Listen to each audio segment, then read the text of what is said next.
નમસ્કાર વિદ્યાર્થી મિત્રો. ધોરણ 12 અને આપણો વિષય વાણિજ્ય વ્યવસ્થા તેમજ સંચાલન. અને આ વિષયની અંદર જો આપણે વાત કરીએ તો છેલ્લે ચેપ્ટર નંબર 8 વિશે એટલે કે નાણાકીય સંચાલન વિશે આપણે ચર્ચા કરતા હતા. અને મારા ખ્યાલથી તમને ખબર જ હશે કે આપણે જે 30% જે સિલેબસ કટ થયેલો છે, જે આ ચેપ્ટરની જો વાત કરીએ તો આ ચેપ્ટરમાંથી કયા કયા ટોપિક કે જે હવે પરીક્ષામાં નથી પૂછાવાના, તો એ પણ તમે તમારી સ્ક્રીન ઉપર જોઈ શકો કે ચેપ્ટર નંબર 8 કે જે નાણાકીય સંચાલનની વાત કરવામાં આવે તો જેમાં નાણાકીય નિર્ણયો અને કાયમી મૂડી આ બંને સવાલ, બંને ટોપિક કે જે આપણી પરીક્ષામાં પૂછાવાના નથી, જે હું તમને આગળ ત્યાં ચેપ્ટરમાં કહી દઈશ. Sorry friend. ઓકે. નાણાકીય નિર્ણયો કે જે રોકાણ સંબંધિત, ધિરાણ અને ડિવિડન્ડ સંબંધિત નિર્ણયો, એટલે કે 8.2નો જે આ ટોપિક હતો એ આપણા સિલેબસમાં નથી. નાણાકીય સંચાલનનો ખ્યાલ અને તેની વ્યાખ્યાની જો વાત કરીએ કે જે આપણા પરીક્ષાની અંદર પૂછાઈ શકે, મહત્ત્વનો પ્રશ્ન જેના વિશે આપણે ચર્ચા કરી લીધી હતી. અને મૂડી માળખા વિશે આઈ થિંક આપણે ચર્ચા કરતા હતા, તો થોડા આગળ વધીએ અહીંયા કે જે તમે જોઈ શકો, તમારી બુક્સની અંદર પણ જોઈ શકો અને તમારી મોબાઈલની સ્ક્રીન ઉપર પણ જોઈ શકો. યસ. તો મિત્રો, મૂડી માળખાના પ્રકારો જે તમે પેજ નંબર 88 ઉપર તમારી બુક્સમાં જોઈ શકો છો કે મૂડી માળખાના 4 પ્રકાર આપણે જોયા હતા, વાત કરી હતી કે જેમાં સૌથી પહેલાં વાત કરી માત્ર ઇક્વિટી શેરનું મૂડી માળખું. એના પછી ઇક્વિટી શેરની સાથે પ્રેફરન્સ શેર, એટલે કે જે સૌથી પહેલો પ્રકાર મૂડી માળખાનો હતો એમાં ઇક્વિટી, બીમાં ઇક્વિટી પ્લસ પ્રેફરન્સ, આ બંનેની આપણે વાત કરી હતી. ઇક્વિટી શેર સાથે ડિબેન્ચર, એટલે કે ઇક્વિટી પ્લસ ડિબેન્ચર, અને છેલ્લે equity plus preference plus debenture, એટલે કે ત્રણેય વસ્તુ અહીંયા કંપની દ્વારા શું કરવામાં આવે, ઇસ્યુ કરવામાં આવે. તો સૌથી પહેલાં આપણે જોઈએ કે મૂડી માળખાના પ્રકારોની અંદર અહીંયા equity share, equity plus preference, E plus D, એટલે કે ઇક્વિટી સાથે ડિબેન્ચર અને ઇક્વિટી શેર સાથે પ્રેફરન્સ શેર તેમજ ડિબેન્ચર. તો મિત્રો, અહીંયા એક પ્રશ્ન થાય કે તમે જોઈ શકો કે ચારે ચાર પ્રકારોની અંદર E આવેલા, એટલે કે ઇક્વિટી શેર છે. એનો મતલબ શું થાય કે તમે કોઈ પણ પ્રકારનું મૂડી માળખું રાખો, તમારે ઇક્વિટી શેર ઇસ્યુ કરવા કેવા થઈ જાય, ફરજિયાત. ખાસ અહીંયા આપણે યાદ રાખીશું કે ઇક્વિટી શેર ઇસ્યુ કરવા જે દરેક કંપની માટે કેવા છે, ફરજિયાત છે. એટલે કે દરેક કંપનીએ ફરજિયાતપણે શું કરવું પડે, ઇક્વિટી શેર ઇસ્યુ કરવા પડે. તો હવે થોડા આપણે આગળ વધીશું અને આના વિશે થોડી આગળ સમજ લઈશું કે મૂડી માળખાને જે અસર કરતા પરિબળો કે જે તમે સામેના પેજ નંબર 89 પર જોઈ શકો, મૂડી માળખાને અસર કરતા પરિબળો. તો મિત્રો, મૂડી માળખાને કયા કયા પરિબળો અસર કરે, તો જેમાં જોઈ શકાય કે આંતરિક પરિબળો તો અસર કરે, એની સાથે સાથે જે બાહ્ય પરિબળો પણ મૂડી માળખાને અસર કરતા હોય. તો આ આંતરિક અને બાહ્ય કયા કયા પરિબળો હોઈ શકે, જેની આપણે વિસ્તૃતમાં ચર્ચા અહીંયા કરીશું. તો પહેલાં જોઈએ કે આંતરિક પરિબળો કયા કયા હોઈ શકે. આંતરિક પરિબળોમાં ધંધાનો પ્રકાર હોઈ શકે, ધંધાનું કદ હોઈ શકે, ધંધાની કમાણીના અંદાજો, મિલકતોનું સ્વરૂપ અને એની જરૂરિયાત હોઈ શકે, સંચાલકોનું વલણ, નાણાકીય જરૂરિયાતો અને મૂડીની જરૂરિયાતોનો સમય. અને જે બાહ્ય પરિબળો હોય કે જેની અંદર મૂડી બજારમાં તેજી મંદીની પરિસ્થિતિ, એટલે કે સમજો કે આપણને ખબર હોય કે જ્યારે પણ માર્કેટની વાત થાય, મૂડી બજાર હોય, તો મૂડી બજારની અંદર જો તેજી મંદી આવે, જે આંતરિક પરિબળ નથી. મૂડી બજારમાં પ્રવર્તમાન વ્યાજનો દર, મૂડી પડતર જામીનગીરીઓ બહાર પાડવાનો ખર્ચ, એટલે કે જે પણ આપણે જામીનગીરીઓ બહાર પાડીએ તેના માટે જે ખર્ચ થાય તેની વાત અહીંયા કરી. એના પછી જોયું કાનૂની નિયંત્રણો, કરવેરાની નીતિ, સંસ્થાકીય રોકાણકારો અને વિદેશી સંસ્થાકીય રોકાણકારો. તો આપણે અહીંયા આંતરિક પરિબળો અને સાથે સાથે બાહ્ય પરિબળો, એમ બંને પ્રકારો વિશે અહીંયા ચર્ચા કરીશું. તો હવે આપણે જોઈએ પહેલાં આંતરિક પરિબળો વિશે ચર્ચા કરીશું. અને આંતરિક પરિબળોની અંદર જે 7 અહીંયા આંતરિક પરિબળો, આ 7 પરિબળો વિશે આપણે હજી ચર્ચા કરીશું. તો મિત્રો, સૌથી પહેલાં અહીંયા આપણે જોઈએ ધંધાનો પ્રકાર, કે જે આપણે હમણાં પહેલાં જે એક ટેબલની અંદર જોયું, તો ટેબલની અંદર બંને બાજુ, એક બાજુ આંતરિક પરિબળો અને સામે બાહ્ય પરિબળો. તો આજે અહીંયા 7 પરિબળો હતા, એના વિશે આપણે પહેલાં ચર્ચા કરીશું. સૌથી પહેલાં આપણે જોઈએ આંતરિક પરિબળોમાં ધંધાનો પ્રકાર, એટલે કે ઉત્પાદન કરતા વિશાળ ઔદ્યોગિક એકમોમાં કાયમી મૂડીની જરૂરિયાત કેવી હોય છે, વધારે હોય છે. એટલે કે મિત્રો, જે ઔદ્યોગિક એકમોની અંદર કાયમી મૂડી, એટલે કે કાયમી મૂડી એટલે કે જે રોજબરોજની મૂડી ની વાત અહીંયા નથી કરતા આપણે. કાયમી મૂડી એટલે કે લાંબા સમય માટેની મૂડીની જરૂરિયાત કેવી હોય? વધારે હોય. જ્યારે વેપારી એકમોમાં પ્રમાણમાં કાયમી મૂડીની જરૂરિયાત કેવી હોય? ઓછી હોય છે. સેવાકીય એકમોમાં સેવાના પ્રકારના આધારે કાયમી મૂડીનું રોકાણ નક્કી થાય છે. તો મિત્રો, મૂડી માળખાને જે અસર કરતા પરિબળોમાં પહેલું આપણે જોઈ લીધું આંતરિકની અંદર ધંધાનો પ્રકાર, એટલે કે જો ઔદ્યોગિક એકમોની વાત હોય તો વિશાળ ઔદ્યોગિક એકમોમાં કાયમી મૂડીની વધારે જરૂરિયાત પડે. જ્યારે કોઈ વેપારી એકમો એટલે કે નાના કોઈ ધંધાકીય એકમોની અંદર કાયમી મૂડી એટલે કે મિત્રો જે આપણે એક વસ્તુ કહી શકીએ કે રોજબરોજના વ્યવહાર કરવા માટે જે મૂડીની જરૂર પડે એને શું કહેવાય? કાયમી મૂડી કહેવાય, અથવા તો એને કાર્યશીલ મૂડી આવું બીજું નામ પણ આપી શકાય, બંને નામ આપી શકાય. જેમાં આપણે એક જોઈશું કાયમી મૂડી અને જેનું બીજું નામ કહી શકાય કાર્યશીલ મૂડી.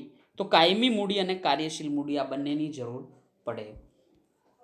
અને જો કોઈ સેવાકીય એકમો હોય, સેવાકીય એકમોની અંદર બેંકનો સમાવેશ થાય. બેંકની સાથે જોવા જઈએ તો આપણે કોઈ ઇન્સ્યોરન્સ કંપની હોય તો આ સેવાકીય એકમોમાં ઇન્સ્યોરન્સ કંપની અને બેંક આ બધાનો સમાવેશ થાય, અને જેની અંદર આપણે કહી શકીએ કે સેવાના પ્રકારના આધારે કાયમી મૂડી રોકાણ નક્કી થાય છે. એના પછી જે અહીંયા બીજું આંતરિક પરિબળ જોઈએ તો ધંધાનું કદ, એટલે કે મોટા કદના એકમોની પ્રવૃત્તિઓ વિશાળ પાયા પર હોવાથી મોટા પ્રમાણમાં કાયમી મૂડીની જરૂરિયાત રહે છે. તો મિત્રો, આપણે હમણાં પણ જોયું કે જો કોઈ મોટા કદના એકમોની પ્રવૃત્તિ જો વિશાળ પાયા ઉપર હોય તો ધંધાના કદના આધારે ત્યાં કાયમી મૂડી એટલે કે લાંબા સમયગાળા માટેની મૂડીની જરૂરિયાત રહે. જે આપણે અહીંયા પણ જોયું, વિશાળ ઔદ્યોગિક એકમોમાં કાયમી મૂડીની જરૂરિયાત વધુ હોય. નાના કદના ઔદ્યોગિક એકમોને પ્રમાણમાં ઓછી કાયમી મૂડીની જરૂરિયાત પડે. એટલે કે જો મિત્રો મોટા કદના ઉદ્યોગો હોય તો ત્યાં વધારે પ્રમાણમાં કાયમી મૂડીની જરૂર રહે. નાના એકમો હોય એટલે કે નાના કદના ઔદ્યોગિક એકમોમાં ઓછી કાયમી મૂડીની જરૂરિયાત પડે. અને વેપારી એકમોમાં પ્રમાણમાં કાયમી મૂડીની જરૂરિયાત કેવી હોય છે? ઓછી હોય છે. એટલે કે જો વેપારી એકમો એટલે કે મિત્રો જે ટ્રેડિંગની આપણે અહીંયા વાત કરી શકીએ કે ટ્રેડિંગ એટલે કે માત્ર અહીંયા વેચાણ કરવામાં આવે, ખરીદ વેચાણની પ્રવૃત્તિ થાય. અહીંયા કોઈ ઉત્પાદનની કોઈ પ્રવૃત્તિ થતી નથી. એટલે કે હું તમને એક ઉદાહરણથી જો સમજાવું તો સમજો કે આપણે કોઈ પણ વસ્તુનું ઉત્પાદન કરવામાં આવે તો આને આપણે કહી શકીએ કે ઔદ્યોગિક એકમ છે, તો ત્યાં કાયમી મૂડીની જરૂરિયાત કેવી રહે? વધારે. પરંતુ જો સામેની બાજુ આપણે જે કહ્યું હમણાં કે વેપારી એકમો એટલે કે જેમાં આપણે કહી શકીએ કે રોજનું બહારથી કોઈ પણ વસ્તુની ખરીદી કરવી અને એનું વેચાણ કરવું, તો ત્યાં કાયમી મૂડીની જરૂરિયાત કેવી હોય છે? ઓછી હોય છે.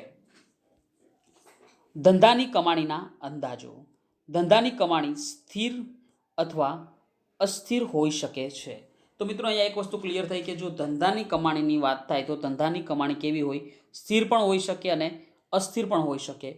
કંપનીની ભવિષ્યની અંદાજિત કમાણી સ્થિર અને સારા પ્રમાણમાં થાય તો કંપની ઊંચીની મૂડી પર આધાર રાખી શકે છે. એટલે કે જો કંપની ભવિષ્યમાં સમજો કે આપણી કંપની સારું એવું કમાવતી હોય, સારું એવું સ્થિર કમાણી હોય તો કંપનીની ઊંચીની મૂડી પર આધાર રાખી શકે. એટલે કે ધંધાની કમાણી સ્થિર અથવા અસ્થિર હોય તો એના ઉપર પણ આપણું મૂડી માળખા ઉપર અસર રહેતી હોય. એના પછી આગળ જોઈએ તો મિલકતોનું સ્વરૂપ અને જરૂરિયાત. મોટા પાયા પર 1 મિનિટ ફ્રેન્ડ, આપણે જે અહીંયા ટોટલ 7 પોઈન્ટ છે મારા ખ્યાલથી. ઓકે, તો આપણે એક ચોથું જે અહીંયા પરિબળ છે એ પણ જોઈ લઈએ. મોટા પાયા પર કાયમી મિલકતોની ધંધામાં જરૂરિયાત કેવી હોય? વધુ હોય. ત્યારે મૂડી માળખામાં ઇક્વિટી શેરનું પ્રમાણ પણ કેવું હોય છે? વધારે હોય છે. એટલે કે જ્યારે સમજો કે મોટા પાયાની અંદર એટલે કે જો કોઈ મોટું ઔદ્યોગિક એકમ હોય તો ત્યાં કાયમી મિલકતોની ધંધામાં જરૂરિયાત વધારે હોય તો મૂડી માળખામાં ઇક્વિટી શેરનું પ્રમાણ કેવું હોય? વધારે. કારણ કે મારા ખ્યાલથી તમને વધારે ખબર હશે કે ઇક્વિટી શેર કે જે કંપનીના ઇક્વિટી શેર હોલ્ડરો કંપનીના કેવા માલિકો છે? સાચા માલિકો છે. તો મિત્રો, ઇક્વિટી શેર હોલ્ડર જો કંપનીના સાચા માલિકો હોય તો અહીંયા એક વસ્તુ આપણે ચોક્કસ કહી શકીએ કે ઇક્વિટી શેર હોલ્ડર જો કંપનીના સાચા માલિક હોય તો લાંબા સમય સુધી એ કંપનીની અંદર એની મૂડી શું થાય, ટકી શકે. અને જેનાથી શું થાય કે કાયમી મિલકતોની આપણે અહીંયા જરૂરિયાત વધારે રહેતી હોવાથી કંપની ઇક્વિટી શેર શું કરશે, વધુ પ્રમાણમાં ઇસ્યુ કરશે. કાયમી મિલકતોમાં રોકાણ વધુ હોવાને કારણે મિલકતો ખરીદવી, ભાડા ખરીદ કે ભાડા પટ્ટાથી લેવી તે વિચારવામાં આવે છે. એટલે કે આપણને ખબર છે કે કાયમી મિલકતોની અંદર મિત્રો રોકાણ કેવું હોય, વધારે હોય. કાયમી મિલકત એટલે કે સમજો કે તમે જમીન ખરીદો, મકાન ખરીદો, તો આ બધું કાયમી મિલકત છે. અને કાયમી મિલકતોમાં તમારે વધારે કિંમત ચૂકવવી પડે, માટે વધુ રોકાણ હોય. અને ભાડા ખરીદ અથવા તો ભાડા પટ્ટાથી પણ લેવી તે વિચારવામાં આવે છે. તો મિત્રો અહીંયા જે 7 અલગ અલગ આંતરિક પરિબળો છે, જેમાંથી આપણે 4 આંતરિક પરિબળો કમ્પ્લીટ કર્યા. તો અહીંયા હું તમને જે કહેવાય કે માત્ર 2 મિનિટનો સમયગાળો આપીશ કે જેની અંદર તમે શું કરશો, તો આ 4 આંતરિક પરિબળો વિશે એકવાર ચર્ચા કરી લઈશું. So please friend, continue.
Okay friend, I think તમે આ 4 જે પોઈન્ટ હતા એનું વાંચન કરી લીધું હશે. હવે જે બાકીના 3 પોઈન્ટ એના વિશે પણ આપણે ચર્ચા કરી લઈએ. તો જેમાં તમે અહીંયા જોઈ શકો, સંચાલકોનું વલણ. ઓકે, સંચાલકોનું વલણ. જો કંપનીના સંચાલકો કંપની પર તેનો સંચાલકીય અંકુશ જાળવી રાખવા માંગતા હોય તો તેઓ વધુ પ્રમાણમાં ઇક્વિટી શેર બહાર ન પાડતા પ્રેફરન્સ શેર કે ડિબેન્ચર પર વધુ આધાર રાખી શકે. એટલે કે સમજો કે મિત્રો અહીંયા જે વસ્તુ લખ્યું કે કંપનીના સંચાલકો કંપની પર તેનો સંચાલકીય અંકુશ જાળવી રાખવા માંગતા હોય. એટલે કે અહીંયા આપણને ખબર છે કે ઇક્વિટી શેર હોલ્ડરો કે જે કંપનીના કેવા માલિકો, સાચા માલિકો. તો અહીંયા શું થાય કે જો આપણે ઇક્વિટી શેર વધારે બહાર પાડીએ અને આ કંપનીના સાચા માલિકો, તો ઇક્વિટી શેર હોલ્ડરો કંપનીના રોજબરોજના કાર્યમાં શું કરી શકે, દખલગીરી કરી પણ શકે. કારણ કે કોઈ પણ નિર્ણયો લેવા હોય તો આપણે ઇક્વિટી શેર હોલ્ડરને પૂછવું પડે. પરંતુ અહીંયા સમજો કે સંચાલકોને એવું થાય કે આપણે આપણો અંકુશ જાળવી રાખવો છે, તો એ ઇક્વિટી શેર વધારે બહાર પાડતા નથી, પરંતુ એની જગ્યાએ વધારે શું બહાર પાડશે, તો પ્રેફરન્સ શેર કે ડિબેન્ચર પર વધુ ભાર આપશે અથવા તો વધુ આધાર રાખે. એના પછી અહીંયા જોઈશું એક જે છઠ્ઠું પરિબળ છે, આંતરિક પરિબળ, નાણાકીય જરૂરિયાત. એટલે કે ઓછા પ્રમાણમાં મૂડીની જરૂરિયાત હોય તો માત્ર ઇક્વિટી શેર બહાર પાડીને મૂડી એકઠી કરી શકાય. એટલે કે મિત્રો જો આપણે સમજો કે ઓછા પ્રમાણમાં મૂડીની જરૂર છે, વધારે નાણાંની જરૂરિયાત નથી, તો આપણે અહીંયા માત્ર ઇક્વિટી શેર બહાર પાડીને આપણી મૂડી શું કરીશું, એકઠી કરીશું. પરંતુ વિશાળ મૂડી ભંડોળની જરૂરિયાત હોય તો વિવિધ પ્રકારની જામીનગીરીઓ બહાર પાડવી પડે છે. એટલે કે સમજો કે આપણે વધારે નાણાંની જરૂરિયાત છે. નાણાંની જરૂરિયાત કેવી છે? તો નાણાંની જરૂરિયાત વધારે છે. તો આવા સંજોગોમાં શું થાય કે આપણે જેટલા પણ પ્રકારની જામીનગીરીઓ, એટલે કે ઇક્વિટી શેર હોલ્ડર તો ખરી, ઇક્વિટી શેરની સાથે આપણે પ્રેફરન્સ શેર પણ બહાર પાડવા પડે. સાથે ઓછીના ભંડોળની અંદર જો વાત કરીએ તો ઓછીના ભંડોળમાં આપણે જે કહી શકાય કે ડિબેન્ચર પણ બહાર પાડીશું, બોન્ડ્સ પણ બહાર પાડી અને શું કરીશું, નાણાંની જરૂરિયાત આપણે પૂરી કરીશું. આ ઉપરાંત મૂડી માળખું તૈયાર કરતી વખતે લાંબા ગાળાના ધ્યેયો, યોજનાઓ, ભાવિ વિકાસની શક્યતાઓ વગેરે માટે ભવિષ્યમાં કેટલી નાણાકીય જરૂરિયાત રહેશે તે પણ આપણે ધ્યાનમાં લેવું પડે છે. તો મિત્રો અહીંયા આપણે જોયું નાણાકીય જરૂરિયાતો, એટલે કે જો લાંબા સમય માટે ભવિષ્યની યોજનાઓ, ભાવિ વિકાસની શક્યતાઓ, આ વગેરે માટે આપણે અહીંયા શું કરીશું, નાણાંની જરૂરિયાત રહેશે તે ધ્યાનમાં લઈશું. અને આપણે છેલ્લે જોઈશું મૂડીની જરૂરિયાતોનો સમય. એટલે કે જો મૂડીની જરૂરિયાત કાયમ માટે હોય તો કંપની ઇક્વિટી શેર બહાર પાડવાનું પસંદ કરશે. મારા ખ્યાલથી તમને ખબર જ છે કે ઇક્વિટી શેર હોલ્ડર કે જે કંપનીના સાચા માલિકો, એટલે કે કંપની બંધ ના થાય ત્યાં સુધી ઇક્વિટી શેર હોલ્ડરો કંપનીની સાથે હોય. તો અહીંયા સમજો કે ઇક્વિટી શેર ક્યારે કંપની બહાર પાડવાનું પસંદ કરે, જ્યારે કાયમી મૂડીની જરૂરિયાત હોય ત્યારે. બીજી બાજુ કંપનીને સમજો કે ટૂંકા ગાળા માટે મૂડીની જરૂર હોય તો કંપની ડિબેન્ચર અથવા તો પ્રેફરન્સ શેર દ્વારા પણ મૂડી મેળવી શકે છે.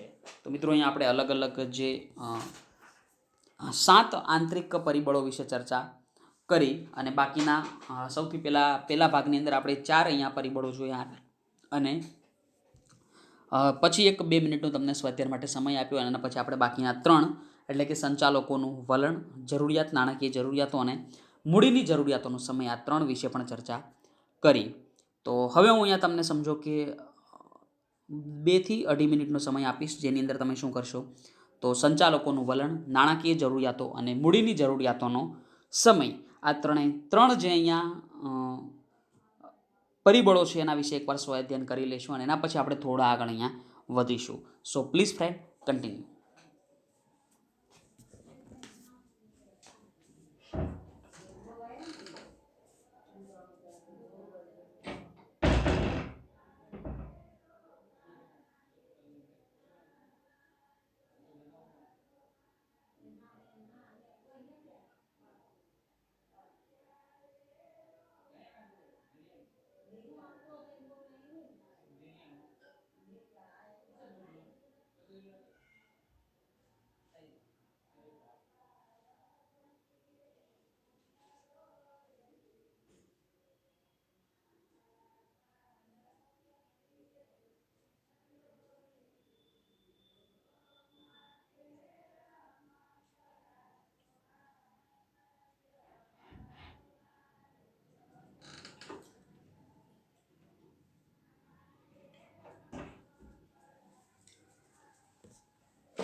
ઓકે મિત્રો, હવે આપણે અહીંયા આંતરિક પરિબળો વિશે ચર્ચા કરી અને હવે બીજા જે બાહ્ય પરિબળો હોય, એટલે કે જે કંપનીના નિયંત્રણમાં નથી એવા બાહ્ય પરિબળો પણ આપણે જોઈશું. જેમાં તમે જોઈ શકો કે ટોટલ અહીંયા 7 બાહ્ય પરિબળો છે અને એના પછી કાર્યશીલ મૂડી. તો મારા ખ્યાલથી આપણે આજના લેક્ચરમાં તો બાહ્ય પરિબળો સુધી જ ચર્ચા કરી શકીશું. સો આપણે અહીંયા કન્ટિન્યુ કરીએ. બાહ્ય પરિબળો, જેમાં પેલું બાહ્ય પરિબળ શું, તો મૂડી બજારમાં તેજી મંદીની પરિસ્થિતિ. એટલે કે આપણને ખબર હોય કે સમજો મંદીનો સમય હોય તો મંદીના સમયમાં રોકાણકારો વ્યાજની સ્થિર આવક માટે ઇક્વિટી શેરમાં નહીં પરંતુ ડિબેન્ચરમાં રોકાણ કરવાનું પસંદ કરશે. મિત્રો મારા ખ્યાલથી તમને ખબર છે કે ઇક્વિટી શેરમાં જો તમે રોકાણ કરો, ઇક્વિટી શેર ખરીદો, તો તમારી જે આવક છે એ ફિક્સ નથી રહેતી, આવક તમારી સ્થિર નથી રહેતી. એટલે કે જો કંપની વધારે નફો કમાય તો અહીંયા તમને વધારે આવક થશે, કંપની ઓછો નફો કમાય તો તમારી આવક ઘટી જશે, કેમ કે તમને ઓછું ડિવિડન્ડ મળશે. તો આપણને ખબર જ હોય કે મંદીની સ્થિતિમાં કંપનીનો નફો કેવો હોય? ઓછો હોય. તો અહીંયા તમારી કોઈ આવક રહેતી નથી, કારણ કે કંપનીનો નફો ઓછો થાય. તો એટલા માટે જ્યારે મંદીનો સમય હોય તો રોકાણકારો વ્યાજની સ્થિર આવક માટે ઇક્વિટી શેરમાં રોકાણ કરતા નથી, પરંતુ ડિબેન્ચરમાં રોકાણ કરવાનું પસંદ કરશે. કારણ કે ડિબેન્ચરમાં આપણને ખબર છે કે સ્થિર દરે શું આપવામાં આવે? વ્યાજ ચૂકવવામાં આવે છે. જ્યારે તેજીના સમયમાં ઊંચા ડિવિડન્ડની અપેક્ષાએ રોકાણકારો ઇક્વિટી શેરમાં રોકાણ કરવાનું પસંદ કરશે. આમ મૂડી માળખાની રચનાનો આધાર મૂડી બજારના પ્રવર્તમાન વલણો ઉપર રહેલો છે. એના પછી જોઈશું જે અહીંયા બીજું પરિબળ કે બજારમાં પ્રવર્તમાન વ્યાજનો દર. મૂડી બજારમાં પ્રવર્તમાન વ્યાજનો દર ઊંચો હોય તો ઇક્વિટી શેર બહાર પાડી ભંડોળ મેળવવાનું વલણ રહે છે. એટલે કે આપણને ખબર હોય કે જ્યારે સમજો કે વ્યાજનો દર ઊંચો હોય, વ્યાજ વધારે મળે, તો આપણે શું કરીએ કે ઊંચો હોય તો ઇક્વિટી શેર બહાર પાડી ભંડોળ મેળવવાનું વલણ રહે. એટલે કે કંપની જો સમજો કે ડિબેન્ચર બહાર પાડે તો કંપનીએ ઊંચું વ્યાજ ચૂકવવું પડે. તો વ્યાજનો દર ઊંચો હોય તો કંપની ડિબેન્ચર બહાર નહીં પાડે, કારણ કે વ્યાજનો દર કેવો છે? ઊંચું. કંપનીને વધારે વ્યાજ ચૂકવવું પડે, પોસાય નહીં. માટે કંપની અહીંયા શું કરશે? ઇક્વિટી શેર બહાર પાડશે. કારણ કે ઊંચીની મૂડી પર વધુ વ્યાજની ચૂકવણી કંપની માટે બોજારૂપ બને છે, પરંતુ પ્રવર્તમાન વ્યાજના દર ઓછા હોય તો મૂડી માળખામાં ડિબેન્ચરને પણ સ્થાન આપવામાં આવે છે. એટલે કે જો વ્યાજના દર ઓછા હોય તો મૂડી માળખાની અંદર ડિબેન્ચરને સ્થાન મળે. કારણ કે સમજો કે મિત્રો વ્યાજનો દર ઓછો છે, એનો મતલબ અહીંયા શું થાય કે જો વ્યાજનો દર ઓછો હોય તો કંપની માટે ડિબેન્ચર બહાર પાડવા વધારે હિતાવહ રહે. કારણ કે કંપની જો ડિબેન્ચર બહાર પાડે તો એ કંપનીને વ્યાજનો દર ઓછું હોવાથી વ્યાજ કેવું ચૂકવવું પડશે? ઓછું વ્યાજ ચૂકવવું પડે. એના પછી જોઈશું આગળ જે અહીંયા તમે જોઈ શકો ત્રીજો મહત્વનું પરિબળ મૂડી પડતર જામીનગીરીઓ બહાર પાડવાનો ખર્ચ. મૂડી ઊભી કરવા માટે એટલે કે જ્યારે પણ સમજો કે તમારે પૈસાની જરૂર પડે તો મૂડી ઊભી કરવા માટે જામીનગીરીઓ બહાર પાડવામાં આવે ત્યારે કંપનીએ વિજ્ઞાપન પત્ર બહાર પાડવાનો ખર્ચ, બાહેંધરી કમિશન અને દલાલી વગેરે ખર્ચાઓ કરવા પડે છે. એટલે કે જ્યારે પણ સમજો કે કંપની દ્વારા જામીનગીરી બહાર પાડવામાં આવે, જામીનગીરી એટલે કે કંપની શેર બહાર પાડે, ડિબેન્ચર બહાર પાડે કે બોન્ડ્સ બહાર પાડે, તો આ પરિસ્થિતિની અંદર શું થાય કે કંપનીએ વિજ્ઞાપન પત્ર બહાર પાડવાનો ખર્ચ કરવો પડે, કંપનીએ બાહેંધરી કમિશન પણ આપવું પડે, દલાલી પણ ચૂકવવી પડે. જેમ આ ખર્ચા વધુ તેમ મૂડી પડતર કેવી થાય? વધુ થાય. એટલે કે સમજો કે હું 1 લાખ રૂપિયા શેર ઇસ્યુ કરીને મેળવતો હોય તો આ 1 લાખની સામે તો મારે બીજો 10,000નો તો ખર્ચો થઈ જાય. એટલે કે શેનો ખર્ચ? તો વિજ્ઞાપન પત્ર એટલે કે જાહેરાત કરવાનો ખર્ચ, દલાલી હોય, બાહેંધરી કમિશન હોય, તો આ બધા ખર્ચ સમજો કે વધી જાય. તો જ્યારે આ ખર્ચા વધુ હોય તે મૂડી પડતર કેવી થાય? વધારે થાય. અને વિવિધ પ્રકારની જામીનગીરીઓ બહાર પાડવામાં ખર્ચા જુદા જુદા હોય છે. જો કે ડિબેન્ચર બહાર પાડવાનો ખર્ચ અન્ય જામીનગીરીઓ બહાર પાડવાની સરખામણીમાં કેવો હોય છે? ઓછો આવે છે. એટલે કે શેર, ઇક્વિટી શેર તમે બહાર પાડો, પ્રેફરન્સ શેર તમે બહાર પાડો, તો આની સરખામણીમાં જો વાત કરીએ તો ડિબેન્ચર બહાર પાડવાનો ખર્ચ કેવો હોય? ઓછો હોય. અને જેના કારણે આપણે કહી શકીએ કે જામીનગીરીઓ અન્ય બહાર પાડવાની સરખામણીએ ડિબેન્ચરનો ખર્ચ ઓછો હોય તો કંપની અહીંયા શું વધારે બહાર પાડશે? ડિબેન્ચર વધારે બહાર પાડે. અને એના પછી જે અહીંયા ચોથું એક મહત્વનું પરિબળ કાનૂની નિયંત્રણો. કાનૂની નિયંત્રણ એટલે કે અહીંયા કંઈક કાયદાની આપણે વાત કરી શકીએ કે મૂડી માળખું પસંદ કરતી વખતે કાનૂની નિયંત્રણો પણ ધ્યાનમાં રાખવામાં આવે છે. કાનૂની એટલે કે મિત્રો અહીં આપણે જે કહી શકાય કે એક્ટની વાત થાય, કાયદા કાનૂન, તો કાયદા કાનૂનના નિયંત્રણોને પણ ધ્યાનમાં રાખવામાં આવે છે. અને કંપની ધારા પ્રમાણે જામીનગીરીઓ બહાર પાડી મૂડી ભંડોળ મેળવતી કંપનીએ ઇક્વિટી શેર ફરજિયાત બહાર પાડવા પડે છે. આપણે હમણાં પણ જોયું તો આગળ જે મૂડી માળખાના પ્રકારની અંદર 4 પ્રકાર જોયા હતા, તમને મારા ખ્યાલથી યાદ હશે આ ટેબલ, કે જેની અંદર આપણે વાત કરી હતી ઇક્વિટી શેર બધી જગ્યાએ 4 કન્ડિશનમાં ઇક્વિટી શેર હતા. એનો મતલબ કે કંપનીએ ઇક્વિટી શેર તો ફરજિયાતપણે બહાર પાડવા પડે છે. આ ઉપરાંત સેબીના નિયમો તેમજ રિઝર્વ બેંક ઓફ ઇન્ડિયાના નિયમો એટલે કે આરબીઆઈના નિયમો અને કંપની ધારાની જોગવાઈઓને પણ ધ્યાનમાં લેવામાં આવે છે. એના પછી થોડા આગળ વધીશું તો જોઈએ કરવેરાની નીતિ. પરંતુ મિત્રો મારા ખ્યાલથી ટોટલ અહીંયા આપણે જે 7 અલગ અલગ પરિબળો, જેમાં આપણે બે ભાગ પાડી દઈએ, એટલે કે પહેલાં આપણે અહીંયા 4 પરિબળો વિશે ચર્ચા કરી, અને આ 4 પરિબળો વાંચવા માટે હું તમને 2 થી 3 મિનિટનો સમયગાળો આપીશ, કે જેની અંદર તમે શું કરશો, તો આ 4 પરિબળોનો એકવાર અભ્યાસ કરશો. So please friend, continue.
Okay friend, I think તમે રીડ કરી લીધું હશે, કે જેમાં આપણે અહીંયા 4 અલગ અલગ પરિબળો જોયા, અને બાકીના જે 3 પરિબળો તમે જોઈ શકો, કરવેરા નીતિ, સંસ્થાકીય રોકાણો અને વિદેશી સંસ્થાકીય રોકાણો.